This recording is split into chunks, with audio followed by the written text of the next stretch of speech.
Where's my phone? Hello and welcome to Adventures with Mary. I'm Mary. This is Bella. Bella brings the vibes and I do the yapping. Would you like to talk about December with me? Or do you want to go see Aunt Cece?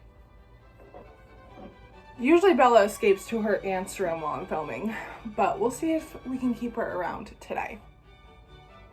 I created this corner of the internet in 2022 when I filmed 100 vlog style videos in 100 consecutive days. But after the vlog era, I kind of fell off the platform for a bit, and in 2025, I've made a really conscious effort to begin creating again. And how I've chosen to do that is by filming podcast style videos once a month, talking about health, relationships, finances, traveling, and goals or milestones, and how those topics relate to me as a girl navigating her mid to late 20s. I also left organized religion this year after coming to the realization that the concepts I've been taught since childhood were not beliefs that I actually held. And that realization kind of shattered my understanding of the world and my identity. And I'm working on rebuilding and searching for a sense of what I believe in. And this corner of the internet has kind of become like a virtual journal for me, navigating the right here, right now, while I kind of unpack and process the past and also create a vision for the future. If that sounds like something that interests you, please subscribe and join the journey. Otherwise, if you're not ready to commit to a subscription, leaving a like really helps my video get a chance at being picked up by the algorithm. If you're a returning viewer, thank you so much for coming back. Great to have you again. Your support does not go unnoticed. And without further ado,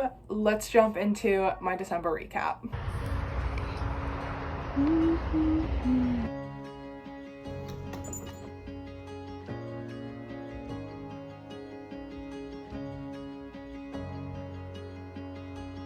If you've been around for the last few videos, you'll notice we are not in our usual filming place. Usually I'm in the dining room on the floor, but the dining room was kind of echoey. It's a snow day today. My roommates are both home, so I figured I would change locations, film in my room today, and I kind of like it in here, so we might keep this filming location. I don't know, we'll see. I have my show notes on my computer today for the first time. I usually print them out, but I'm excited to have everything digital today. Today is December 30th. I feel like it hasn't really sunk in that tomorrow is the last day of 2025 and we're so close to the new year. Like clockwork, on December 1st, it started snowing here in Syracuse, New York, and it didn't stop snowing for 15 consecutive days. And it wasn't a ton of snow, but it was definitely like you had to clean your car off every day, maybe sometimes a couple of times a day. I think it snowed close to 75% of the days in December so far. We've gotten a lot of snow the past couple of days. The day after Christmas, it snowed a ton. Last night, I think we got about 2 feet overnight. My work closed the office. I have to go shovel my car out of the snowbanks after I finish filming this video. December was a really good month. I feel like I've a big increase in my excitement for the future. I feel like the vision for my future is becoming more clear. I do feel like over the last few months though, and this is something I've talked about, I feel like I've been kind of disconnected emotionally. I've been having a hard time kind of journaling, reflecting. I think everything is just kind of changing really quickly. I know that I have a big life change coming up next summer. I'm planning on moving to New York City. So processing the last 5 years living in Syracuse and recognizing that that's coming to an end might be kind of like overpowering my ability to kind of reflect and have any nostalgia or sentimental feelings. This year I stayed home for Christmas, and that made me really happy because I moved to Syracuse from Kansas City, Missouri in 2021. Everyone's always asked me, are you going home for the holidays? And the first thought that kind of always flashes through my mind is like, no, I'm leaving home for the holidays, because I feel like I've really found a sense of home here in Syracuse. And for the first time, I intentionally stayed here, and I had Christmas with my sisters. We ordered Chinese takeout, we watched football, we hung out, had some great conversations. We finished the night at our local Irish pub, and just truly the day from start to finish was the most perfect Christmas.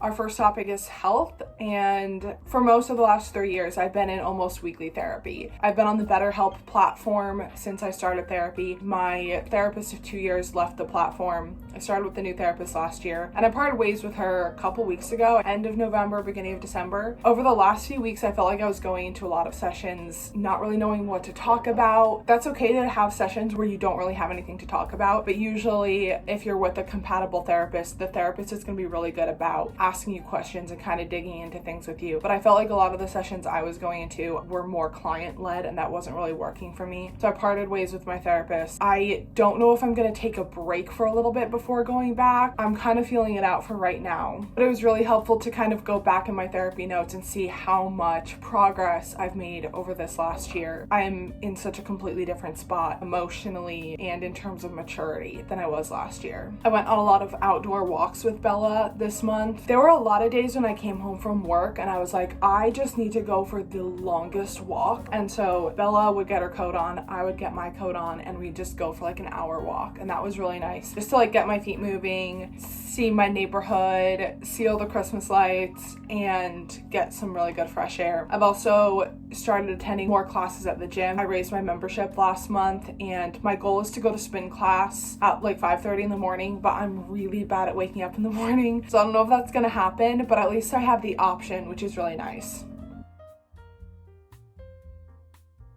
In classic Mary fashion, I don't have a single note written down for finances. So don't have any notes for that. But what I can tell you, we have not reached our goal of paying off the credit card by the end of the year. I had a phone call with my friend Kim this month. She's based in South Carolina and she does a lot of traveling for very cheap or free through credit card points. And I put all my travel on a credit card as it is. We had a conversation on how to maximize points for traveling. So my plan right now is to pay off the existing credit card. I think I can have it paid off by April 1st, 2026. And once the credit card is paid off, I'm going to stop using the one that I have. I'm going to open up a Chase Preferred card, and I'm going to strategically put my expenses on the credit card. That way, hopefully, we can get all of our travel for a lot cheaper. Let's be honest, in terms of relationships, I don't know what I'm doing at all. At all.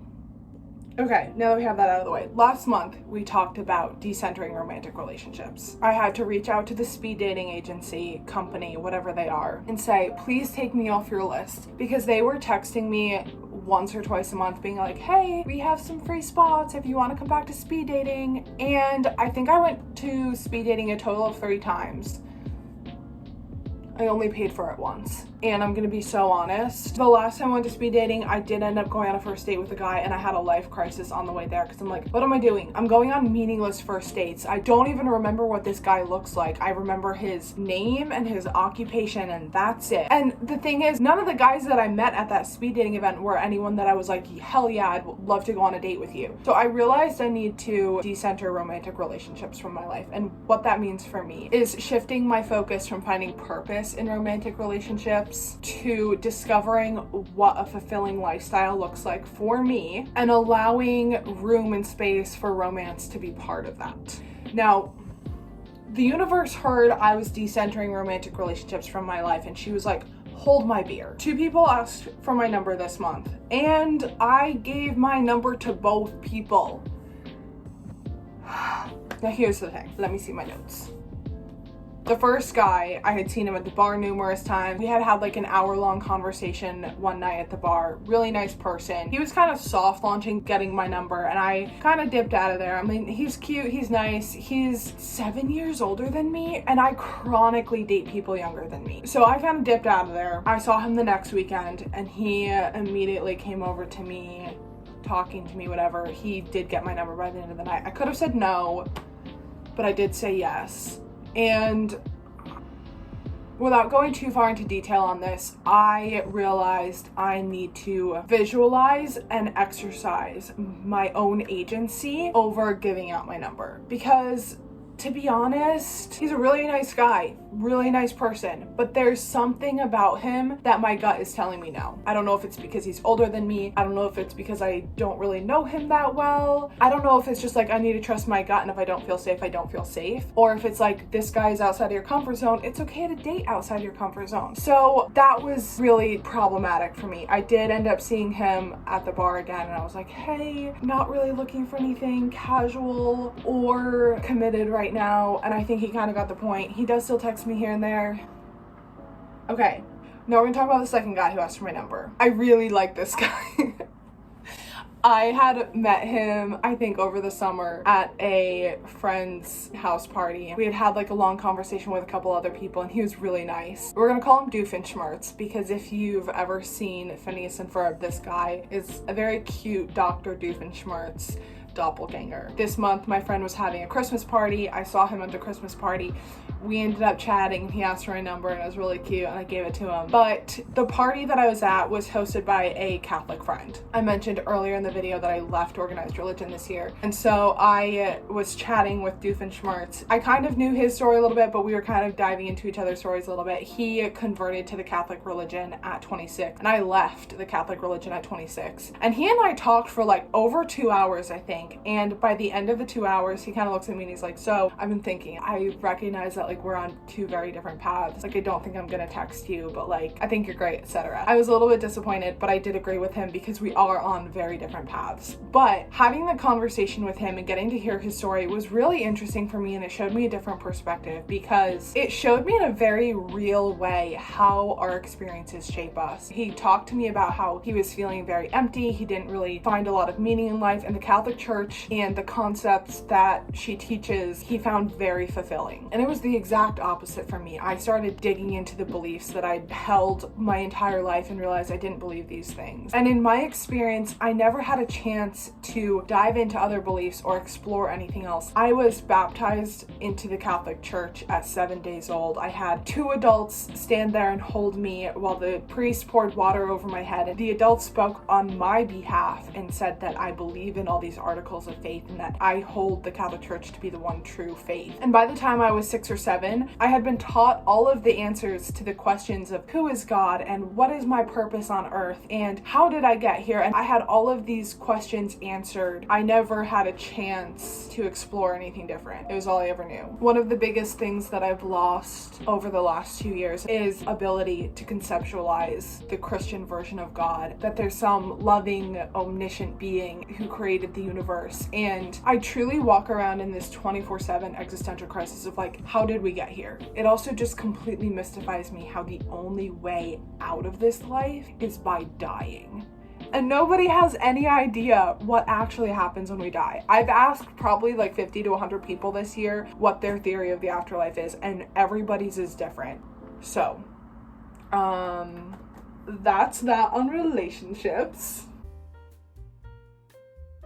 This month, Rose and I went to New York City for the day. We flew down in the morning, we flew back at night. This was my second day trip to New York City this year. When I tell you we had the best day, I'm not exaggerating. Our flights there and back were each $107. We were in Manhattan eating bagels in Times Square by like 9 o'clock in the morning. We had the perfect weather. We dressed in some layers, warm coats, hats, etc. I put everything I needed in my backpack. We were set to go for the day. We had some bucket list items like seeing the Rockefeller tree, going to a Christmas market, seeing the Brooklyn Bridge. We got everything knocked off our bucket list, and then for the afternoon we both parted ways, and she had a friend that she wanted to meet up with. I had a friend I wanted to meet up with, and we both spent the afternoon separate. Just truly from start to finish, the most incredible day. It was also the first time that I was in New York City that I knew exactly where I was going. In the past, every time I've been in New York, I get so lost. Like, I have a general understanding of the subway system and the New York City grid, but like, you put me in New York City on a street and suddenly I'm completely lost. Like, I don't know where to go. This time though, we did not take a single wrong turn. It was so much fun. I had the best day of my life. It was my first time being in New York City where the energy had shifted for me. In the past, I've always felt like I really want to live here someday. I really want my future to be in New York City. And this time being in New York, I felt like I can see myself moving here next summer. I can see myself here. This is my home. This is where I'm going to be next year. And it just felt so rewarding having that energy shift for me.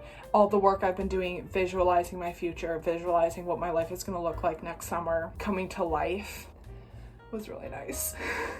For the entertainment portion of this section, we have read, watch, and listen. I finally finished To Kill a Mockingbird by Harper Lee. The ending was really good. I really enjoyed the last scene of Scout standing outside Boo Radley's house, having this completely fresh perspective of the world around her. That felt really powerful, and the end of the book was really kind of a moment for me because I had started this book while I was descending a mountain in Vermont in October, and now here it is December. I'm finally finishing this book. I just feel like my life had changed so much since I started that book a couple of months ago. I started listening to A Tree Grows in Brooklyn by Betty Smith, also on audiobook, and I think I'm 19 chapters in. So far it's been really good. It's a semi-autobiographical novel set in like 1912, I think, in Brooklyn, New York. So far I've really enjoyed it. I just feel like it really kind of pulls you in, and you get this really interesting perspective of the main protagonist, Francie, and her very innocent view of the world, but also like you can understand her parents better than she can. I've really enjoyed it so far. And for a watch, I've been to 3 Syracuse University basketball games. I've been watching season 5 of Stranger Things. I've been listening to a lot of Christmas music. I started listening to Zayn from One Direction album Mind of Mine from 2016. It's actually got some good tracks on it. Nothing crazy, just like a lot of Christmas music, some good New Year's music. Okay, goals and milestones. I have 2 things. This month I realized I don't have a good winter wardrobe. I was at work one day and it was cold outside. I was wearing an outfit that I absolutely did not like, and I realized I just don't have a functional winter wardrobe. That night I went to the thrift store. I was there for 2 hours. I think I tried on between like 50 and 60 pieces. I walked out of there with 17 items. Couple new skirts, couple new dresses, a few pairs of dress pants for work, this cutie crew neck, some sweaters and things like that. Just a lot of like really basic pieces that I was able to build up my winter wardrobe with. And I felt so much more confident after that. I really like all the pieces that I got. I just felt really happy that I was able to pinpoint a problem in my life and immediately solve it that night. I spent just over $100 and I got 17 items. I felt like that was a really big win. And this one is kind of not a milestone or a goal, but I went to a new coffee shop here in Syracuse that opened a few months ago, and I walk past it all the time. I just hadn't been in. It was a really cute vibe. I couldn't believe I hadn't been there before. I took my journal and I sat at one of the tables. I was sitting there journaling, and I realized like this specific coffee shop is the kind of vibe of coffee shop that I've been wishing for since I moved to Syracuse. When I lived in Kansas City, there were a ton of really cute vibey coffee shops all over the place, and that was one thing I really missed here. Syracuse has some really good coffee, but the coffee shops are lacking in vibes, and this specific coffee shop that recently opened